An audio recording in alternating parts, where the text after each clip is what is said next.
ഒന്നാമതായി ഈ പറയുന്ന വിഷയങ്ങളൊന്നും ഇപ്പോൾ ഫയൽ ചെയ്ത കേസോ ഞാൻ നോക്കുന്ന കേസുമായിട്ടോ ബന്ധപ്പെട്ട കാര്യങ്ങളല്ല. എന്നാലും ഞാൻ നിങ്ങൾക്കൊരു മറുപടി തരാം. ഇത് ഇദ്ദേഹത്തിൻ്റെ അടുത്ത് ചോദിക്കുന്ന അതേ ആംബിറ്റിൽ തന്നെ അതേ പ്രിവ്യൂ തന്നെ നിങ്ങൾക്ക് ആ വിക്ടിമിനോട് ചോദിക്കാം. അന്ന് ആ ബസ്സിലുണ്ടായിരുന്ന ആൾക്കാർ ആരൊക്കെയാണെന്ന് വിക്ടിം പറയുകയാണെങ്കിൽ അവരുടെ അടുത്ത് ചോദിക്കാം. ഈ കഴിഞ്ഞ 24 മണിക്കൂറിനകത്ത് നിങ്ങൾ അതിന് എന്തെങ്കിലും തരത്തിലുള്ള അറ്റംപ്റ്റ് നടത്തിയിട്ടുണ്ടോ അതർ ദാൻ ഹരാസിങ് ഹിം? ഇദ്ദേഹത്തിൻ്റെ പിറകെ ഈ ക്യാമറയും തൂക്കി നടക്കുന്നതല്ലാതെ ആ ബസ് ആരോടിച്ചിരുന്നു, ആരായിരുന്നു അതിൽ? ആയിക്കോട്ടെ, നിങ്ങൾ തെളിവല്ല, നിങ്ങളുടെ കയ്യിരിക്കുന്ന തെളിവല്ല ഞാൻ ചോദിച്ചത്. നിങ്ങൾ ആ ഡിപ്പോയിൽ പോയി നിങ്ങൾക്ക് വെരിഫൈ ചെയ്യാം. നിങ്ങൾക്ക് ആരായിരുന്നു അന്നത്തെ കണ്ടക്ടർ എന്ന് നോക്കാം. നിങ്ങൾക്ക് ആരാണെന്ന് അന്നത്തെ കണ്ടക്ടറെ ഫൈൻഡ് ചെയ്തോ? ആരാണ് കണ്ടക്ടർ എന്ന് ഫൈൻഡ് ചെയ്തോ? ആരാണ് അന്നത്തെ കണ്ടക്ടർ നിങ്ങൾ ഫൈൻഡ് ചെയ്തോ? ഞാൻ ചോദിക്കുന്ന ഉത്തരം പറയൂ. അതായിക്കോട്ടെ, ഞാൻ ചോദിക്കുന്നത് താങ്കളുടെ പേരെന്താണ്? വിനോദ്. ഞാൻ ചോദിക്കുന്നതിന് ഒരു ഉത്തരം പറഞ്ഞാൽ മതി. 24 മണിക്കൂറായി. വിനോദ്, ആ വണ്ടി ആരാണ് കണ്ടക്ടറായിട്ട് വർക്ക് ചെയ്തിരുന്നത് അന്വേഷിച്ചോ? ഉത്തരം പറയൂ. ആദ്യം ഉത്തരം പറയൂ. അന്വേഷിച്ചോ ഇല്ല? Yes or no? എനിക്ക് യെസ് ഓർ നോ. ഞാൻ ചോദിച്ചതിന് ഉത്തരം പറ വിനോദ്. ഞാൻ ചോദിച്ചതിന് ഉത്തരം പറ. വിനോദിനടുത്ത് ഉത്തരം വിനോദ് ചോദിക്കുന്ന ചോദ്യത്തിന് ഞാൻ ഉത്തരം പറയണമെങ്കിൽ ഞാൻ ചോദിക്കുന്ന ചോദ്യത്തിന് വിനോദ് ഉത്തരം പറയണം. 24 മണിക്കൂറിനിടയിൽ വിനോദ് ആ വണ്ടി ആരാണ് കണ്ടക്ടറായിട്ട് വർക്ക് ചെയ്തിരുന്നത് അന്വേഷിച്ചോ? കണ്ടക്ടറായിട്ട് വർക്ക് ചെയ്തിരുന്നായിരുന്നു അന്വേഷിച്ചോ? നിങ്ങളുടെ ഡ്യൂട്ടിയാണ്. It's part of your duty. കാരണം എന്ന് വെച്ച് കഴിഞ്ഞാൽ അന്ന് അത് കണ്ടുപിടിക്കണമെന്നുണ്ടെങ്കിൽ ഈ പറയുന്ന ഇദ്ദേഹം പറയും പോലെ വാഹനത്തിൽ കണ്ടക്ടർ ആരായിരുന്നു, അന്ന് രജിസ്റ്റർ ചെയ്ത റിസർവ് ചെയ്യുന്ന യാത്രക്കാരാരൊക്കെയായിരുന്നു, അവരെയൊക്കെ നിങ്ങൾ ബൈറ്റ് എടുക്കണം. അങ്ങനെ സംഭവം ഉണ്ടായെന്ന് ആദ്യം അവരാണ് പറയേണ്ടത്, അല്ലാതെ വിക്ടിമോ ഈ നിൽക്കുന്ന ആരും അല്ല. ഞാൻ പറയുന്നില്ല, തെളിയിക്കേണ്ടത് സമൂഹമാണ്, തെളിയിക്കേണ്ട സിസ്റ്റമാണ് ഇവിടുത്തെ, അല്ലാതെ ഞാനോ താങ്കളോ വിനോദോ അല്ല. മനസ്സിലായില്ലേ? തെളിയിക്കാൻ ഒരുപാട് മാർഗ്ഗങ്ങളുണ്ട്. ആ മാർഗ്ഗങ്ങളൊന്നും അന്വേഷിക്കാതെ കഴിഞ്ഞ 24 മണിക്കൂറായിട്ട് ഇദ്ദേഹത്തിൻ്റെ പുറകെ വന്നു. ഇനി ഞാൻ മറ്റൊരു കാര്യം വിനോദിനോട് ചോദിക്കട്ടെ. 27-ാം തീയതി പരാതി കൊടുത്തു. നിങ്ങൾ ഇന്ന് വരെ ആരെങ്കിലും ആ SHO കൺട്രോൾമെൻറ്റിൻ്റെ അടുത്ത് എന്തുകൊണ്ട് കേസ് രജിസ്റ്റർ ചെയ്യുന്ന അന്വേഷിച്ചോ?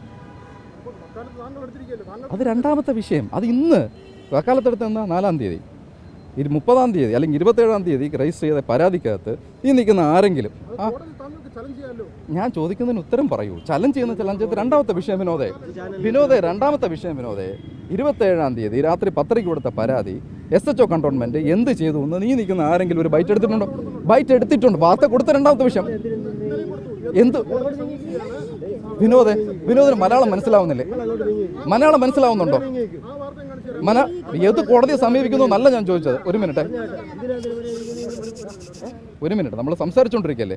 ഒരു മിനിറ്റ് ചേട്ടാ ആരാണ്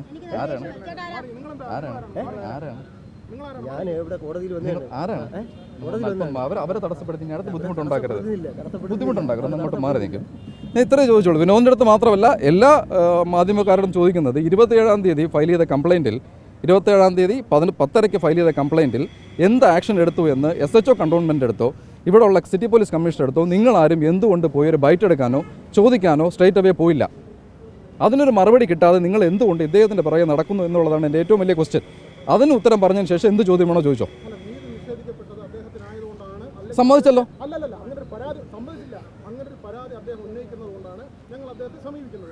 അതായിക്കോട്ടെ,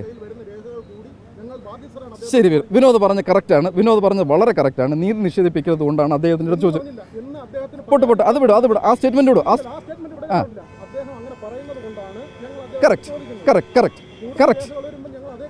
കറക്റ്റ് ഞാൻ സമ്മതിച്ചു. വിനോദ് പറഞ്ഞ് സമ്മതിച്ചു. നേരത്തെ പറഞ്ഞ നടിയുടെ വിഷയത്തിലും അവർക്ക് നീതി നിഷേധിച്ചതുകൊണ്ട് വിനോദ് ഇദ്ദേഹത്തിൻ്റെ അടുത്ത് ചോദിച്ചു.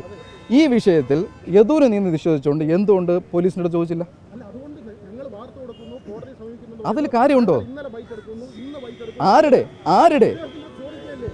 ബൈറ്റ് എടുത്തു എന്ന് അദ്ദേഹത്തിൻ്റെ അടുത്ത് അതല്ല ഞാൻ ചോദിക്കുന്നത്. നിങ്ങൾ അന്വേഷിച്ചോളൂ. എന്തുകൊണ്ട് പ്രൈവറ്റ് കംപ്ലയിൻറ്റ് കൊടുക്കേണ്ട സാഹചര്യം ഉണ്ടായി? എന്തുകൊണ്ട് പ്രൈവറ്റ് കംപ്ലയിൻറ്റ് കൊടുക്കേണ്ട സാഹചര്യം ഉണ്ടായി? വിനോദ് പറയൂ. അത്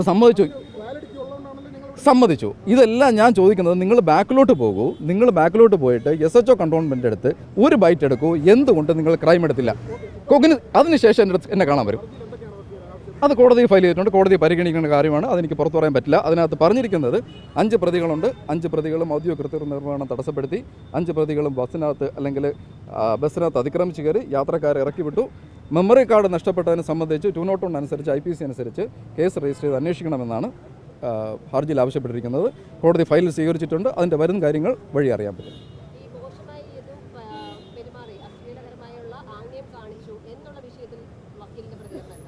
അത് തെളിയിക്കേണ്ടതാരാണ്? അല്ല, ഞാൻ ഈ എന്ത് ചോദിച്ചാലും നിങ്ങൾ തെളിയിക്കേണ്ട അല്ല, ഞാൻ ചോദിക്കും, ഞാൻ അങ്ങനെയല്ല, ഞാൻ ചോദിക്കുന്നത് അതിൽ നിങ്ങളുടെ പ്രതികരണം എന്താണ് എന്നുള്ളത്. അതാണ് ഞാൻ ചോദിക്കുന്നത്. എൻ്റെ പ്രതികരണം ഞാൻ പറഞ്ഞുതരാം. ആരോപണം ഉന്നയിക്കുന്ന ആൾ ആദ്യം അത് തെളിയിക്കണം. ഈ ആംഗ്യം കാണിച്ചു എന്നാണ് ഇതിനകത്ത് വിക്ടിം പറഞ്ഞിരിക്കുന്നത്. ശരിയാണല്ലോ? വിക്ടിം ഇവരെ ഫോളോ ചെയ്യുന്നത്, വിക്ടിം ഫോളോ ചെയ്തു അല്ലെങ്കിൽ ഇൻസിഡൻറ്റ് സ്റ്റാർട്ട് ചെയ്തെന്ന് പറയുന്നത് പട്ടം മുതൽ ഇങ്ങേറ്റത്ത് PMG നമ്മുടെ സ്റ്റാച്യു ജംഗ്ഷൻ വരെയാണ്, അല്ലെ നമ്മുടെ സാവല്യം ജംഗ്ഷൻ വരെയാണ്. ഈ ജംഗ്ഷൻ്റെ ഇടയ്ക്ക് എവിടെ വെച്ചാണ് ആംഗ്യം കാണിച്ചതെന്ന് വിക്ടിം എവിടെയെങ്കിലും പറഞ്ഞിട്ടുണ്ടോ? എന്തെങ്കിലും എന്ത് തരത്തിലുള്ള ആംഗ്യമാണ് കാണിച്ചതെന്ന് വിക്ടിം എവിടെയെങ്കിലും പറഞ്ഞിട്ടുണ്ടോ?